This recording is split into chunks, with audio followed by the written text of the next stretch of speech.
Bari hossobuna Petwe Premiership varilise gazini. This is Diskila Vast Culture Rushaka, where we say football is life, 90 minutes, one passion. Kaizer Chiefs 1, Mamelodi Sundowns 1, Dubala na Mosi. General nando zuyamba Dubala mlowanari niko predictor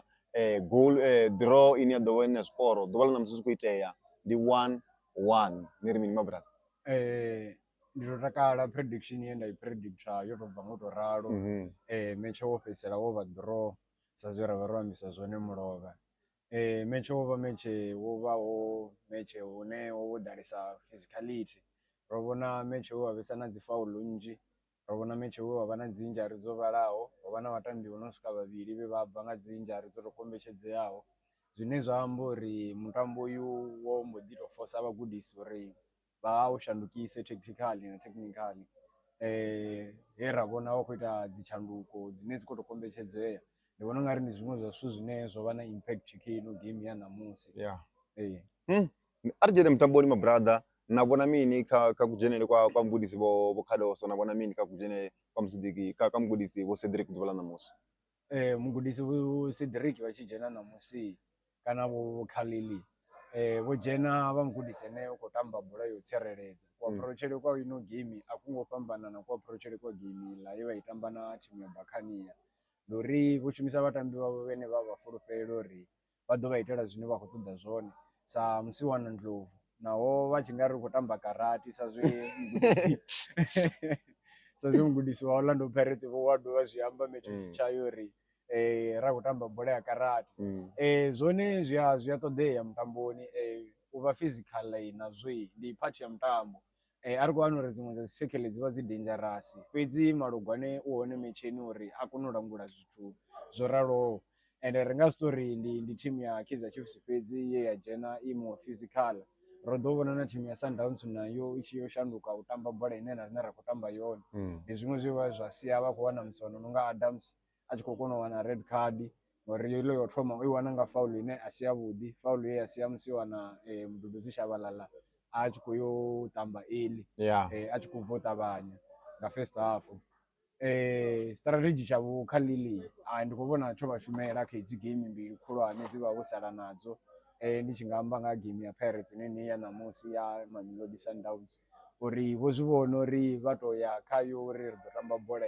ndi zwiṅwe zwa zwithu zwine team ya Kaizer Chiefs iya zwibalelwa musi i tshi khou tamba na idzi thimu mbili kana na team ya Mamelodi Sundowns zwino sa mugudisi vha tea u ḓa na dziṅwe nḓila vho dzo vhona uri vha nga u kundisani mutambo kana uri vha sa kundiwe kho no mutambo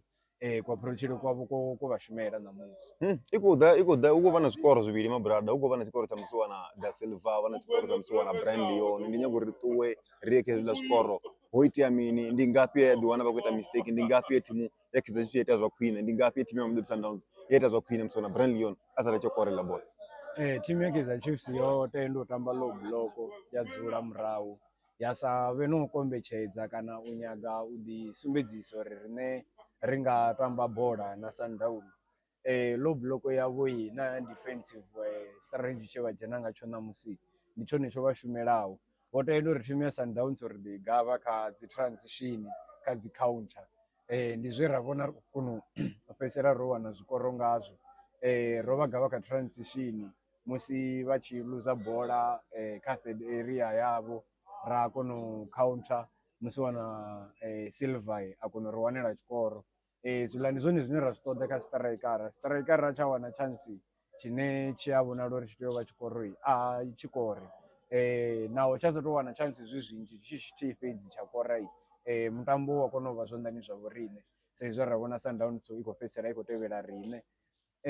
yo ri tshi vhuya second half Sundowns yo vhuya na sense of urgency vho vhuya vha khou vhonala uri ndi vhathu vhane vha khou ṱoḓa tshikoro na ṱhasela yavho yo vha yo no vha khwine yo vha yo no vha more intense vha khou ya mapalani nga maanḓa ri sa hangwi na Musiwana Peterson ndi muṅwe wa Musiwana ine namusi o tamba role kho ri game i fhedzisela i tshi khou vha draw ngo rali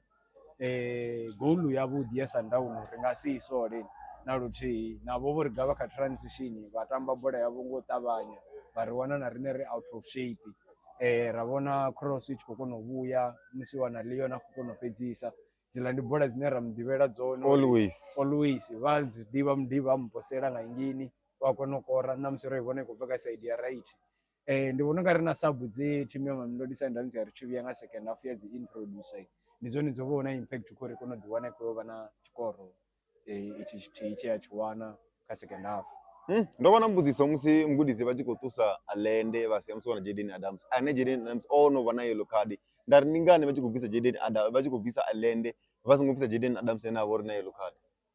Jayden Adams role yawe hafhaḽa kha thimu ya Mamelodi Sundowns ndi tshi nga ri ndi ene muthu ane ri khou mu sedza uri a nga vha successor ya Tebogo Mokoena. U vho tamba more as a defensive middle fielder u fhirisa u ṱhasela. Ene ndi zwone wa kona u fara bola vha ball carrier zwi khaye, mara musiwana nonga Allende ndi musiwana ene arali thimu khou pfhi i khou loser ha ngo to ḓalesa u ṱhasela nga khaye. Ndi muthu ane o to ḓowelesa u controller game, u fara bola a tambisa vhaṅwe, mara ri tshi ya khou ṱhasela hana that sense of agency yo ṱhasela. Ndi vhona ungari ndi ngazwo mugudisi vho swika he vha introduce musiwana nonga Santos ene u attacking minded. Ndi musiwana ene anga ngomu gamini na defender a si tsha relaxa na vhathu vhane vha khou tamba kha middle field a vha tsha tshi wana tshifhinga tsho ri vha relaxe ngori bola dzine a dzi ntsha dzi vha dzi dangerous nga maanḓa. Ndi vhona ungari ndi zwone zwiṅwe zwithu zwe zwa sia zwi khou ita uri mugudisi vha kone u ntsha Allende vha sie musiwana Adams. Na yellow card ya i wana ya vhuvhili muṅwe mugudisi a tshi nga ḓi ri a si yellow card a tshi nga ḓi tou mukaidza mara mugudisi na musi yo Malugwane na musi a tshi nga ḓi ri a si yellow card a mukaidza, mara na musi uri a tshi sedza Malugwane a ri hai hezwiḽa zwi a deserve yellow card ha vha uri unfortunately o no vha na yellow card yo thoma a mbo ḓi vha na red card. Zwe zwa sia zwi khou ita uri mutambo uḽa u vhe u zwanḓani zwa thimu ya Kaizer Chiefs. Naho mutambo wo vha wo ralo ro ḓi vhona thimu ya Mamelodi Sundowns i khou sumbedza quality yayo i tshi khou ḓi isa phanḓa no u ṱhasela no nyaga tshiṅwe tshikoro. Fhedzi musiwana Peterson a vha ene u vha thivhela uri hezwo zwithu zwi kone u konadzea. Sa save ya i ita mafhedziseloni ya game, save ya vhuḓi nga maanḓa. Ndi fulufhela uri na mugudisi vho Hugo Bruce iḽa save ya i vho i vhona vha wane futhi na ngori ndi nyanga uri general i sathu yo fhedzisa ndi nyanga uri ndi ni vhuse nga vhalanga mutambo ḓuvha ḽa ṋamusi referee assistant referee no vhona vho langa zwone na mutambo u bva hanefho ni mbudze uri thimu ya Mamelodi Sundowns ni khou i vhona kha ḓi dzhia league kana ni khou vhona thimu ya Orlando Pirates? Vho Malugwane mutambo a vho ngo tou fara nga nḓila a vha ri ndi tori a vho ngo fara zwone. Uyu mutambo ndi mutambo une red card o ri ri songo vhona ya musiwana Jayden Adams fhedzi. Faulu ya musiwana Ndlovu ye a wana ngayo yellow card heiḽa i ambe yori na red card ya i tshi tea u bva. Iḽa bola ndi bola ya muyani, mulenzhe a u tei u tou takuwa vho wa swika fhethu ralo na musiwana wa muraru ḓi zwi vhona uri o huvhala zwine zwa tou sumba uri ayo Malugwane hafhaḽa o tea u ntsha garaṱa tswuku. Ri tshi nga ya kha league zwo sala zwanḓani zwa thimu ya Orlando Pirates zwa zwino. Yanga ya kunda mutambo wayo une wa khou tevhela sa izwi na mutambo tshanḓani i khou yo lingana na thimu ya Mamelodi Sundowns nga dzi point. Fhedzi goal difference yayo ndi ya vhuḓi nga maanḓa lune i khou yo i vhea kha vhuimo ha u thoma ligini, zwine zwa amba uri thimu ya Mamelodi Sundowns zwa zwino ndi yone thimu ine i nga sala i khou vhesa under pressure considering na fixture schedule ya hone uri yo ima nga nḓila ḓe. Game dzavho dzo ḓalesa nga maḓuvha maṱuku ende vha khou tea u vha khou humbulela na mutambo wa final sa zwe nda ḓi zwi amba na Mulovha. Sa injury ya musiwana Cupido nayo i ya vha na impact nga maanḓa ri tshi ya kha mutambo wa final arali a vha sathu vha fit. Ndi muṅwe wa mutambo murahu wene zwa zwino khou vha shumela nga nḓila ya vhuḓi nga maanḓa nga nḓila ya maṱhakheni lune u mu loser zwi vha zwi si zwavhuḓi na luthihi. League ai Buccaneer li ḓo ṱuwa nayo ḽi khou ṱuwa nayo Buccaneer ḽi khou ṱuwa nayo. Khou livhuwesa nga maanḓa general kha lushaka lwa Diski Lovers Culture. Make sure you like, subscribe and comment. Vha zwi ḓivha uri ri vha funisa a zwiṅwe ri ṱangane tshifhingani tshi ḓaho hone nga mugivhela thimu ya Mamelodi Sundowns ndi khou livhana na thimu ya Siwelele FC. Timuliwe